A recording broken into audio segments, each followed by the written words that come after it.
Bulletin में जानेंगे खबरें तफसील से, जहां केंद्रीय राज्य मंत्री मीनाक्षी लेखी ने कहा है कि केंद्र की मोदी सरकार ने पिछले 8 वर्षों में कई महत्वपूर्ण योजनाएं चलाई हैं जो महिलाओं को सशक्त करने के लिए महत्वपूर्ण भूमिका निभा रही हैं। केंद्र की योजनाओं को प्रदेश के मुख्यमंत्री जनता तक पहुंचाने में सफल हुए हैं। आयुष्मान भारत के सहारा जैसी योजनाएं प्रदेश के नागरिकों के लिए वरदान साबित हुई हैं। उज्ज्वला योजना के की दूर दराज क्षेत्र की महिलाओं को सिलेंडर मिलने से यह प्रदेश धुआं मुक्त बना है।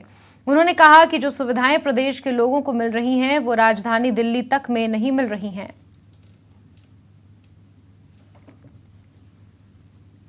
गैस नहीं होती थी और लकड़ी जो औरतें हैं सिर पे गट्ठर बांध के लाती थी और कभी अपनी हड्डी कमर की तुड़वाती थी, कभी कमर झुकाती थी क्योंकि उनको वो प्रॉब्लम हो जाती थी स्पाइन की, इतना वजन ढोने की वजह से।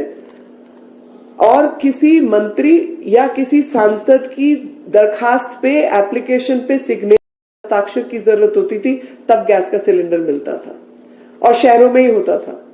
ये मैं अपने सिस्टम ही बदल दिया कि हर महिला जिसको गैस सिलेंडर चाहिए उसको तो सरकार देगी ही, बाकियों के घर जाके पूछ के उनको देगी। और जो सब्सिडी का पैसा है वो जनधन के खातों के माध्यम